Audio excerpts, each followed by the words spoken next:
Jenazah pria mengambang di sungai. Pencuri motor kepergok warga. Rujak prasmanan 6 varian bumbu.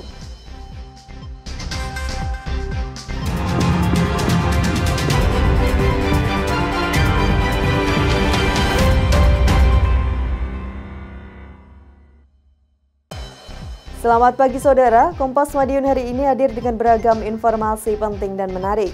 Selain 3 sorotan tadi, sejumlah informasi penting dan menarik lainnya akan kami sajikan dalam Kompas Madiun hari ini.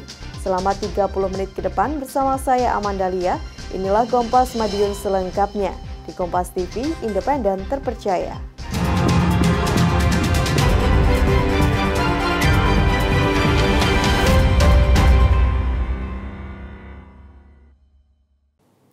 Saudara, jenazah pria mengenakan jaket dan sepatu ditemukan mengambang di Sungai Bengawan Madiun, Kabupaten Madiun, Jawa Timur, Kamis petang.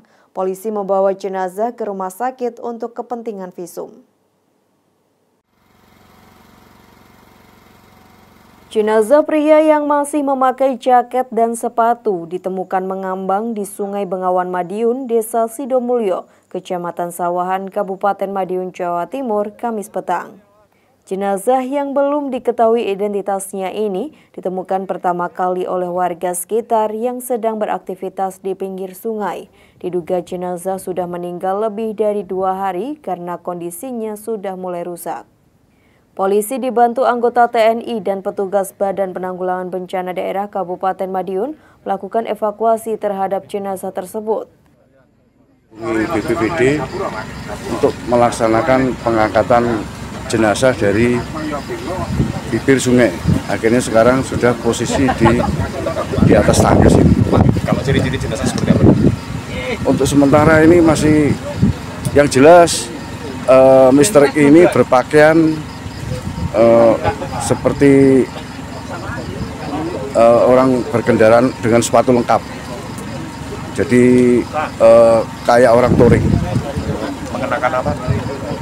Pakai jaket lengkap, sepatu lengkap Mas Yan. Nah ini untuk selanjutnya nanti kita identifikasi dari pihak Polres, ada dari Iden. Untuk kepentingan identifikasi serta mengetahui penyebab kematiannya, Kamis malam jenazah tersebut dibawa ke Rumah Sakit Umum Dr. Sudono Madiun. Tim Liputan Kompas TV Madiun, Jawa Timur.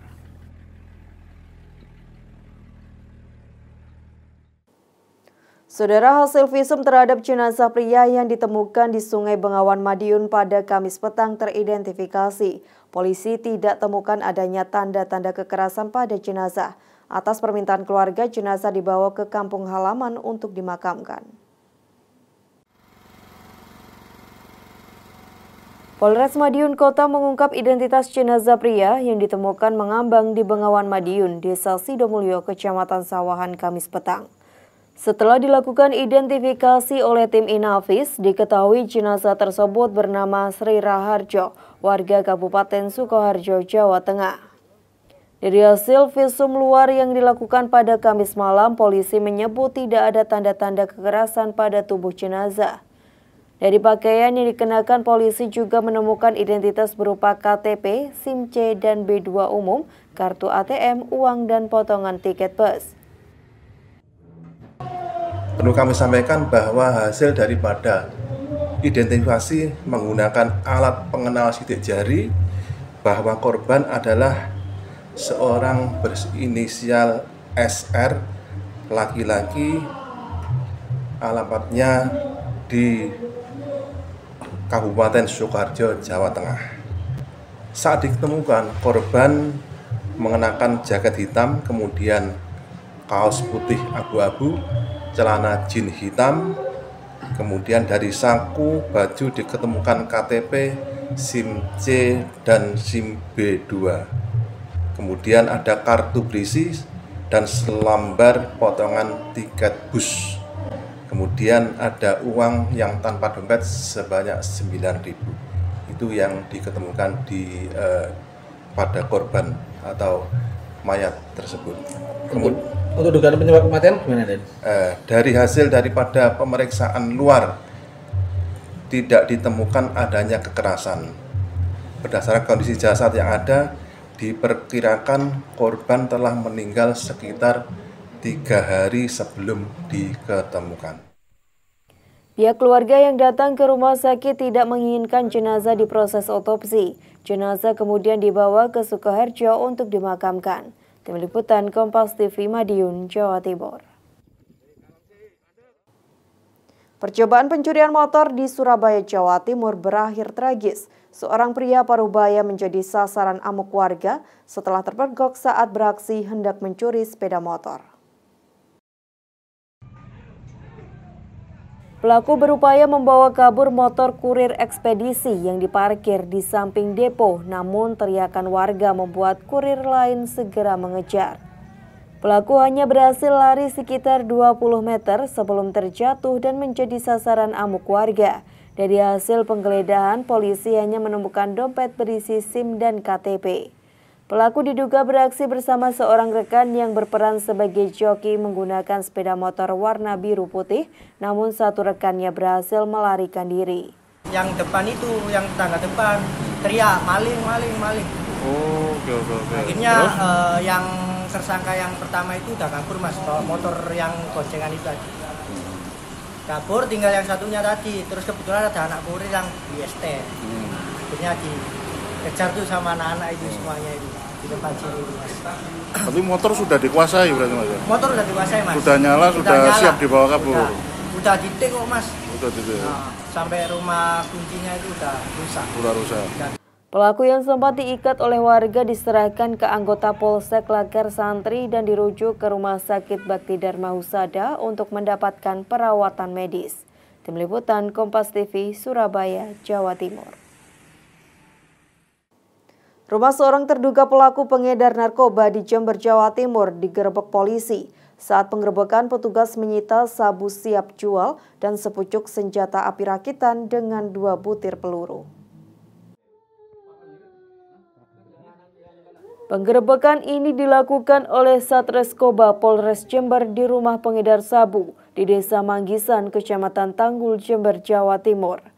Istri terduga pelaku yang sedang hamil pecah dan terus memeluk sang suami yang akan diamankan petugas. Saat penggeledahan, pelaku bernama Mistar sempat mengelak. Namun saat digeledah, polisi menemukan sejumlah paket sabu siap jual seberat 9,10 gram, 1 buah neraca digital dan uang Rp200.000 sisa hasil penjualan. Polisi juga menemukan sepucuk senjata api jenis pistol rakitan menyerupai revolver dengan 2 buah peluru. Saat kami amankan, tersangka menguasai barang bukti narkotika jenis sabu-sabu seberat 9,1 gram yang dipisah dalam 10 klip plastik kecil. Di dalam rumahnya saat kami lakukan penggeledahan ditemukan juga senpi rakitan menyerupai revolver kaliber 22 mm dengan amunisi sejumlah 2 butir. Pelaku mengaku mendapat pasokan sabu dari wilayah Madura dengan pembelian sistem hutang kemudian diedarkan di daerah Jember. Untungnya jual sabu, kadang-kadang dapat 1 juta. Tiap hari ya? Ya. Kenapa kok kembali memilih jual sabu? Karena kita kebutuhannya sehari-hari. Terus dapatnya sabu itu seperti apa? Hutang atau bagaimana? Hutang. Kalau sudah selesai, sabunya habis, baru kita dikasih upah. Dari hasil pemeriksaan polisi, pelaku merupakan residivis pengedar sabu. Tim Liputan Kompas TV Jember, Jawa Timur.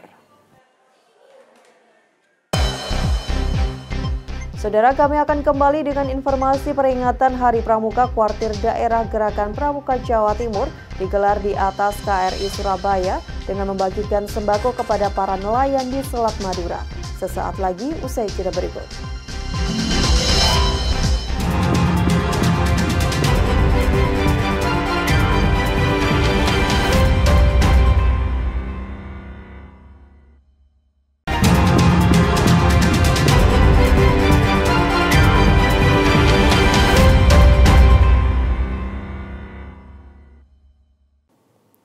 Masih bersama saya Amandalia dalam Kompas Madiun. Petani tomat di Kediri membuat pupuk agensi Hayati. Pupuk organik tersebut dinilai mampu meningkatkan hasil panen tomat hingga 2 kali lipat. Sejumlah petani mengikuti pelatihan pemakaian pupuk agensi Hayati di kebun tomat kawasan Ngasem, Kabupaten Kediri. Tidak hanya pelatihan, mereka juga memanen tomat bersama-sama.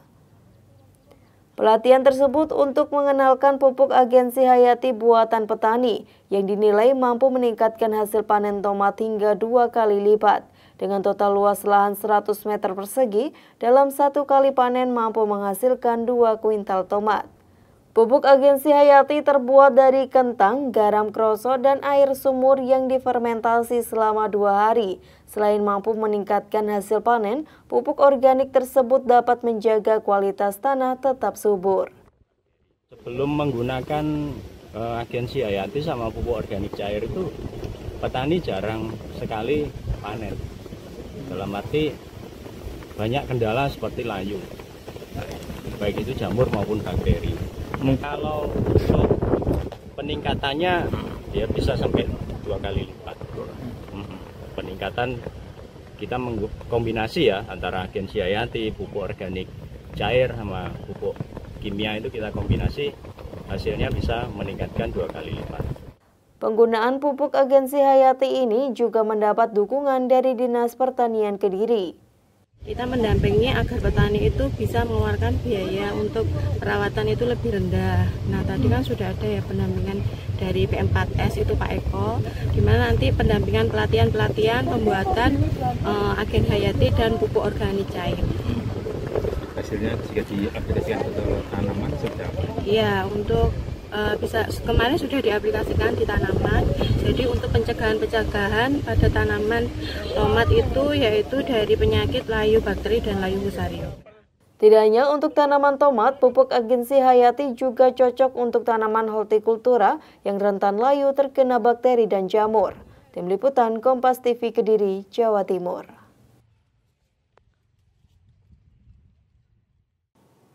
Saudara, program TNI Manunggal Membangun Desa atau TMMD ke-125 di Bojonegoro, Jawa Timur difokuskan di wilayah selatan Bojonegoro. Selain pembangunan fisik, TMMD tahun ini juga digelar bakti sosial.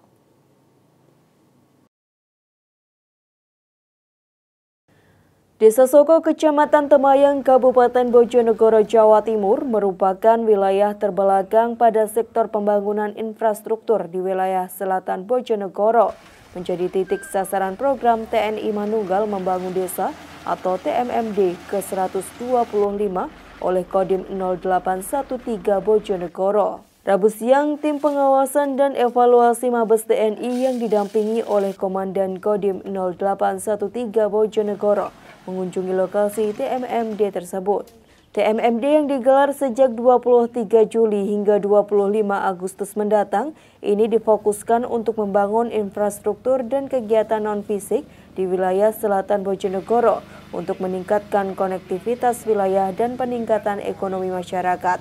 Di antaranya pembangunan jalan, rehabilitasi cek dam, pembangunan sumur bor, bedah rumah, perbaikan sarana pendidikan, dan tempat ibadah. Tim Wasef TMMD mengatakan program ini merupakan salah satu wujud nyata sinergitas TNI dengan pemerintah Kabupaten Bojonegoro dan masyarakat dalam membangun desa serta meningkatkan kesejahteraan rakyat. Ya, baik. Maksud daripada tujuan program TNI Manunggal Membangun Desa adalah untuk membantu pemerintah daerah terkait dengan peningkatan kesejahteraan bagi masyarakat. Memang dalam TMMD ini ada 2 sasaran yang kita kerjakan, yaitu sasaran fisik berupa seperti pembangunan jalan, kemudian pembangunan cek dam, pembangunan sumur resapan, juga RTLH. Nah, ini diharapkan dengan pembangunan ini nanti bisa membantu pemerintah desa, pemerintah daerah, khususnya Kabupaten Bojonegoro ini untuk meningkatkan kesejahteraan masyarakat yang ada di lokasi TMMD. Termasuk juga ada sasaran non-fisik, yaitu penyuluhan-penyuluhan yang intinya untuk membangkitkan wawasan kebangsaan bagi warga masyarakat di lokasi. Selain pembangunan fisik, program TNI Manunggal Membangun Desa ini juga digelar bakti sosial dengan memberikan bantuan kepada warga tidak mampu untuk memupuk semangat gotong royong di tengah masyarakat. Tim Liputan Kompas TV Bojonegoro, Jawa Timur.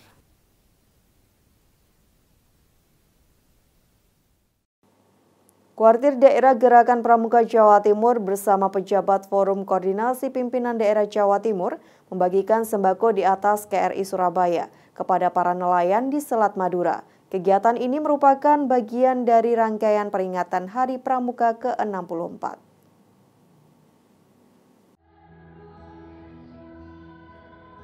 Peringatan Hari Pramuka ke-64 di Jawa Timur Kamis siang dipusatkan di Dermaga Ujung Komando Armada Koarmada 2 Surabaya yang dihadiri segenap pejabat Forum Koordinasi Pimpinan Daerah Forkopimda Jawa Timur. Salah satu kegiatannya adalah menyalurkan bantuan sembako sekaligus membagikan bendera merah putih kepada para nelayan di Selat Madura. Sebagian bantuan tersebut secara simbolis diserahkan oleh Gubernur Jawa Timur Khofifah Indar Parawansa kepada sejumlah nelayan di atas kapal perang Republik Indonesia Surabaya 591. Selebihnya KRI Surabaya berlayar untuk menyalurkan paket sembako dengan menjemput perahu-perahu nelayan yang sedang mencari ikan di Selat Madura. Kegiatan yang melibatkan 1.500 anak-anak pramuka di Jawa Timur ini sekaligus mengenalkan bumi pertiwi Indonesia yang wilayah lautnya jauh lebih luas dari daratan. Sebenarnya bagian dari rotasi kegiatan ya.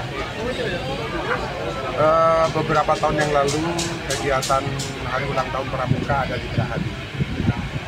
Nah, hari ini kita ada di atas kapal perang untuk mengenalkan kepada anak-anak kita bahwa antara daratan dan lautan kita ini kan lebih luas lautan, dan di lautan ini sangat luar biasa. Ini tanggung jawab kita bersama-sama. Ada kehidupan, ada sumber kehidupan dari laut ini. Nah, oleh karena itu kita mengajak anak-anak bukan hanya tahu tentang laut, tapi betul-betul mengenal tentang laut. Selain membagikan sembako ke nelayan di Selat Madura, Forkopimda Jawa Timur juga meresmikan Monumen Ujung Galuh yang berbentuk candi yang berada di markas Komando Koarmada 2 Surabaya. Tim Liputan Kompas TV Surabaya, Jawa Timur.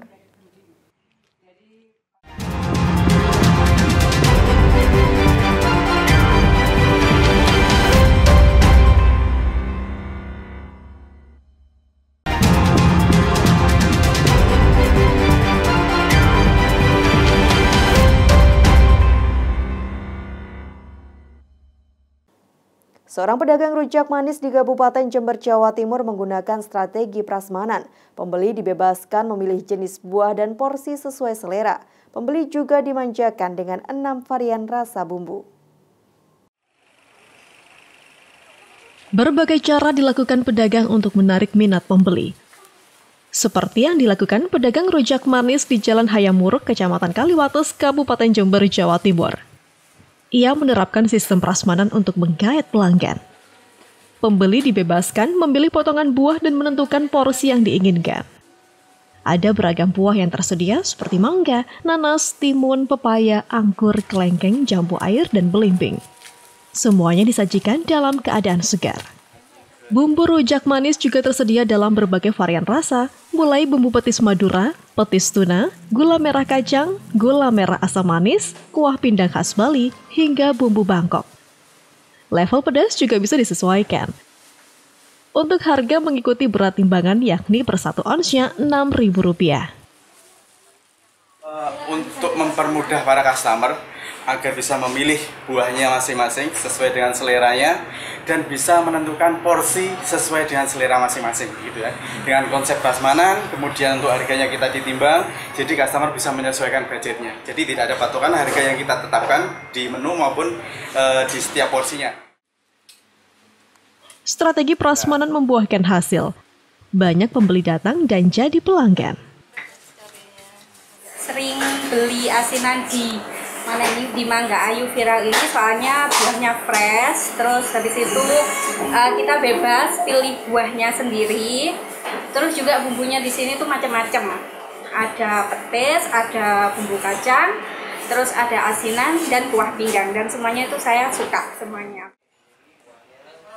Dengan dibantu 9 karyawan, warung rujak manis ini dapat menghabiskan 100 kg buah dengan berbagai jenis setiap harinya.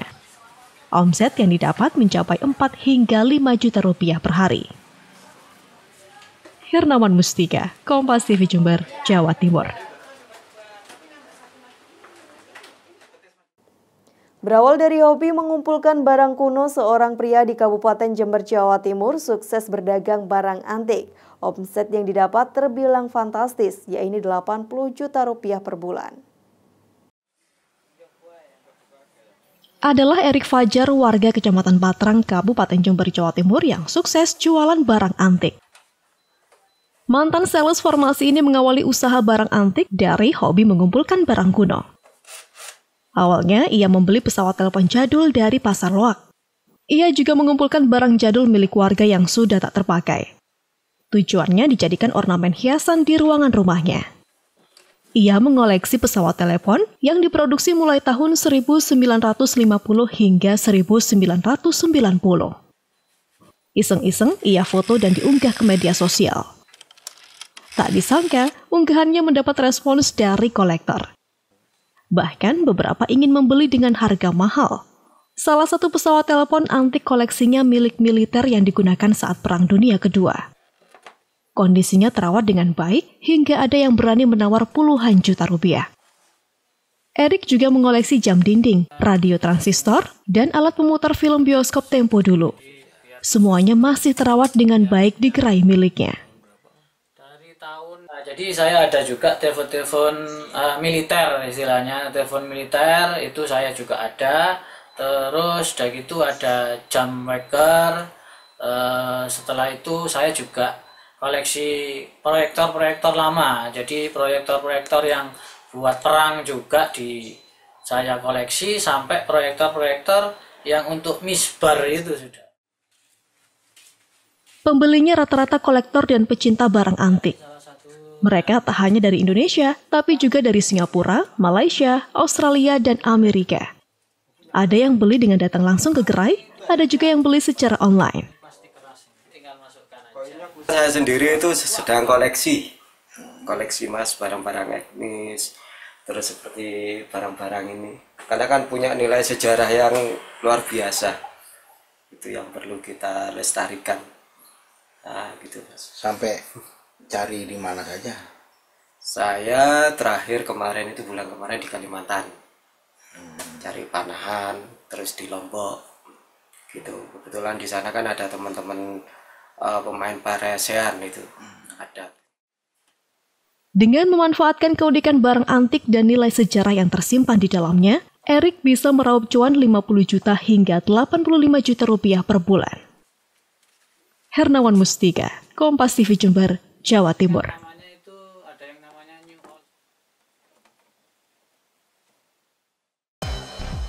Sampai di sini Kompas Madiun hari ini. Saya Amandalia mewakili seluruh tim redaksi yang bertugas undur diri dan berterima kasih atas perhatian Anda. Tetap saksikan rangkaian program berita di Kompas TV, independen terpercaya.